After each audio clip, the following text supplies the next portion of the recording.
आता तुम्हाला जे काही आश्वासनं दिले, जे काही घोषणा झाल्या, या बाबतीत आता किती दिवसांची तुम्ही मुदत त्यांना दिलेली आहे कसं? नाही, याबाबत आम्ही फार जागरूक राहिलो आणि म्हणून 2 दिवस आम्ही एक्स्ट्रा चाललो. आश्वासन आम्हाला परवा दिवशीच मिळालेलं होतं, पण आपण म्हणालो शासन आदेश निघू द्या, प्रत्यक्ष निर्णय होऊ द्या. उदाहरणार्थ 2,000 रुपये PTLA वाढवण्याचा निर्णय हे मंत्रिमंडळामध्ये ठेवा आणि मंत्रिमंडळाची मंजुरी घ्या. मंत्रिमंडळाची रितसर अजेंड्यावर मुद्दा आला, मंत्रिमंडळाची मंजुरी झाली आणि मंत्रिमंडळाने मान्य केलं. आपला 2024चा जो 1,000 रुपये वाढीचा मुद्दा होता त्याच्याबद्दल आम्ही अडून राहिलो आणि आम्ही म्हटलो की मुख्यमंत्री साहेबांकडे जा आणि त्यांना हे काय प्रशासकीय अडचणी दूर करण्याच्या बद्दल त्यांचा शब्द घ्या. आणि तो येत नाही म्हणून काल दिवसभर आम्ही चाललो. आज तो आला आणि म्हणून तो आनंद आहे. मेडिक्लेमच्या बाबत आश्वासन परवा दिवशीच मिळालं होतं, पण आम्ही थांबून राहिलो आणि महामंडळाचे जे सचिव आहेत कुंभार साहेब, त्यांचं पत्र काल आम्हाला आलं होतं, पण खाली सही नव्हती. त्यासाठी आम्ही 1 दिवस थांबलो आणि त्यांच्या सहीचा आदेश हा सर्वांना जो लागू होईल, त्या 14 मागण्या बांधकाम कामगारांच्या मान्य झालेल्या आहेत, त्या आम्ही होत नाही तोपर्यंत हटलेलो नाही. त्यामुळे जितका शक्य एक्स्ट्रीम अशा प्रकारचा प्रयत्न करून परत दगाफटका होणार नाही अशी काळजी यावेळी आम्ही परत एकदा घेतो. मी बांधकाम कामगार, महिला किंवा वंचितांसाठी हा लढा उभारलेला होता. आज राज्यातला शेतकरी खूप अडचणीत आहे. शेतीमालाला भाव नाही, कर्जमाफीची मागणी होते, अमेरिकेसोबत झालेल्या करारामुळे देखील मोठा शेतकरी आज अडचणीत आहे. त्यांच्यासाठी काही लढा तुम्ही सनदशीर मार्गाने उभारणार आहे? कारण शेतकरी संपाच्या वेळेस देखील तुम्ही अग्रेसर होता. शेतकऱ्यांसाठी देखील आता करणं गरजेचं आहे, त्यासाठी देखील काही निवडणुकीच्या पूर्वी महाराष्ट्र सरकारने शेतकऱ्यांचं संपूर्ण कर्ज माफ केलं पाहिजे असं आश्वासन दिलेलं होतं. सरकारला या मागणीची आठवण करून देण्यासाठी बच्चू कडू, मी होतो, राजू शेट्टी होते, रविकांत तुपकर होते. विदर्भात मोठं आंदोलन झालं. त्या बैठकीला आम्ही उपस्थित. 30 जून 2026च्या आत जे कर्ज आहे ते सगळं माफ करण्याचं आश्वासन त्यावेळी मुख्यमंत्री साहेबांनी दिलेलं होतं. दुर्दैवानं दादा आपल्यात नाहीत, पण अजित पवार साहेब त्याला हजर होते, एकनाथ शिंदे साहेब हजर होते आणि त्यांनी सांगितलं होतं की 2 एप्रिलला याबद्दलची समितीचा अहवाल येईल आणि त्यानुसार मग पुढे आपण जाऊ. त्यामुळे 2 एप्रिलची त्यासाठी डेडलाईन सरकारने आखून दिलेली आहे. त्या मधल्या डेडलाईन मध्ये थोडा वेळ आम्हाला मिळाला म्हणून इतर प्रश्न आम्ही घेतले, परंतु आमच्या जीवन जगण्याचा प्रश्न आमचे अध्यक्ष उमेश देशमुख इथं आहेत. शेतकऱ्यांना जीवन वाहिलेले आम्ही लोक आहोत.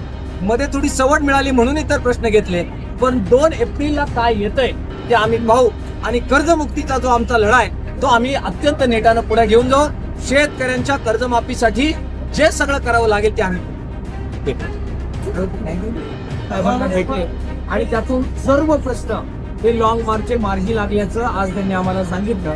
हा लढ्याचा प्रचंड मोठा विजय आहे. याबद्दल प्रचंड समाधान घेऊन हा लॉंग मार्च आम्ही आता स्थगित करण्याचा निर्णय घेतो आहे. विशेषतः ज्या अर्धवेळ परिचारिका आहेत, ज्या चालल्या रस्त्याने आणि ज्यांचा प्रश्न 3 महिने होता, त्यांना या लॉंग मार्चमुळे 2,000 रुपयाची वाढ ही मंत्रिमंडळाचा निर्णय झालेला आहे आणि त्याच्याबद्दलचे सगळे प्रश्न संपून आता ती वाढ झालेली आहे. हा आमच्यासाठी फार मोठा दिलासा आहे.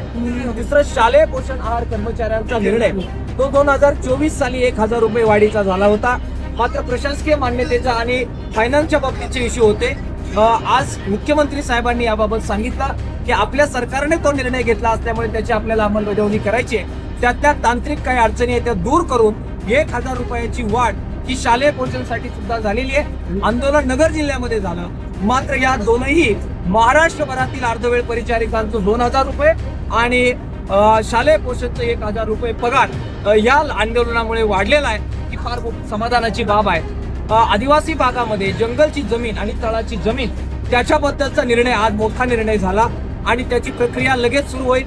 त्याचबरोबर आदिवासींना भंडारदरा धरणाचं पाणी देण्याबद्दलचा जो निर्णय होता त्याचे आदेश निघालेले सर्वेचे, ही मोठी 10 वर्षापासूनची पेंडिंग पडलेली मागणी ही आज निकाली निघालेली. बांधकाम कामगारांना, सर्व बांधकाम कामगारांना मेडिक्लेमची योजना लागू होती, मात्र मध्यंतरी फक्त सर्जरी होईल आणि मेडिसिनचे पेशंट नाकारले जात होते. आंदोलनामुळे आता मेडिसिनचे पेशंट सुद्धा घेण्याचा निर्णय झालेला आहे.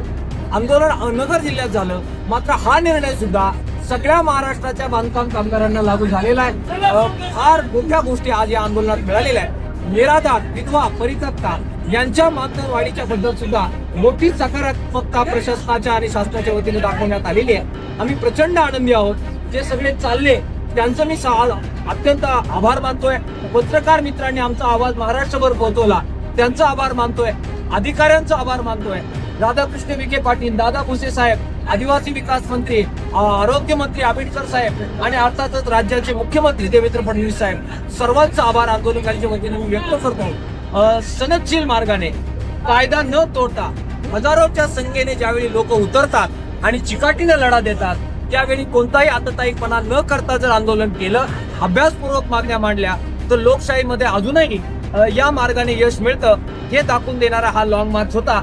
नगरच्या जनतेला आणि नगरच्या आंदोलकांना महाराष्ट्राच्या जनतेच्या वतीनं मी अभिनंदन करतो आणि त्यांचा आभार. तुम्ही